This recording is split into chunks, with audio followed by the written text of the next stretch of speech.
माँ दुर्गा की अद्भुत लीला। बहुत समय पहले की बात है। धरती पर चारों ओर अराजकता फैली हुई थी। असुरों ने अपना आतंक बढ़ा लिया था और महिषासुर नामक राक्षस का अत्याचार सबसे अधिक था। उसने कठोर तपस्या करके ब्रह्मा जी से वरदान प्राप्त कर लिया था कि किसी पुरुष या देवता के हाथों उसकी मृत्यु नहीं हो सकती। ये वरदान पाकर वह अभिमानी हो गया और स्वर्गलोक पर आक्रमण कर दिया। इंद्रदेव और अन्य देवता उसके सामने टिक नहीं पाए और स्वर्गलोक से निष्कासित हो गए। निराश होकर वे भगवान विष्णु, शिव और ब्रह्मा के पास पहुंचे और अपनी पीड़ा सुनाई। देवताओं की व्यथा सुनकर त्रिदेवों ने अपनी दिव्य शक्तियों को एकत्रित किया। उनकी संयुक्त शक्ति से एक अद्भुत शक्ति प्रकट हुई, माँ दुर्गा। माँ दुर्गा का तेजस्वी स्वरूप। माँ दुर्गा का रूप अत्यंत दिव्य था। उनके मुख से तेज किरणें निकल रही थीं और उनकी सौम्य मुस्कान से संसार आश्वस्त हो रहा था।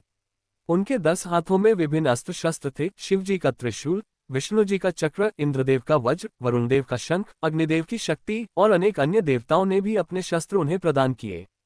उनके सिंह की गर्जना से पूरी सृष्टि गूंज उठी।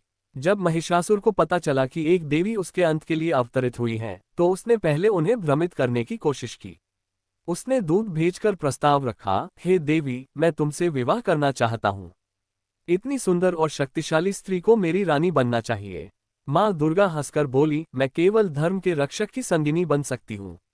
अधर्मियों का अंत करने के लिए ही मेरा जन्म हुआ है। अगर तुम मुझसे विवाह करना चाहते हो तो पहले युद्ध में मुझे हराओ। असुरों का भीषण युद्ध। महिषासुर माँ दुर्गा की बात सुनकर क्रोधित हो गया और अपनी सेना को युद्ध के लिए भेज दिया। असंख्य असुर माँ दुर्गा पर टूट पड़े, लेकिन वे अकेले ही उन सबका संहार करती रहीं। उनके एक एक वार से असुरों की सेना तिनकों की तरह बिखर गई। अंततः महिषासुर स्वयं युद्ध के लिए आया।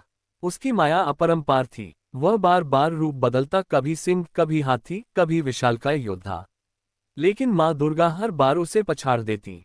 आखिर में जब महिषासुर ने भैंसे का रूप धारण कर अपनी पूरी शक्ति से माँ दुर्गा पर आक्रमण किया, तो माँ ने एक हाथ से उसकी गर्दन पकड़ी और दूसरे हाथ से त्रिशूल मारकर उसका वध कर दिया।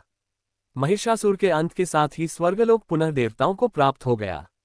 समस्त संसार ने माँ दुर्गा की स्तुति की। सर्वमंगल मांगल्ये शिवे सर्वार्थ साधिके, शरण्ये त्र्यंबके गौरी नारायणी नमोस्तुते। कथा का संदेश। माँ दुर्गा हमें सिखाती है कि बुराई कितनी भी शक्तिशाली क्यों न हो, सत्य, धर्म और न्याय की सदैव विजय होती है। वे केवल शक्ति की देवी नहीं, बल्कि करुणा, प्रेम और ममता की भी प्रतीक है। इसलिए नवरात्रि के दौरान माँ दुर्गा के 9 रूपों की पूजा की जाती है, ताकि हम उनके गुणों को अपने जीवन में उतार सकें और हर कठिनाई का साहपूर्वक सामना कर सकें। जय माँ दुर्गा।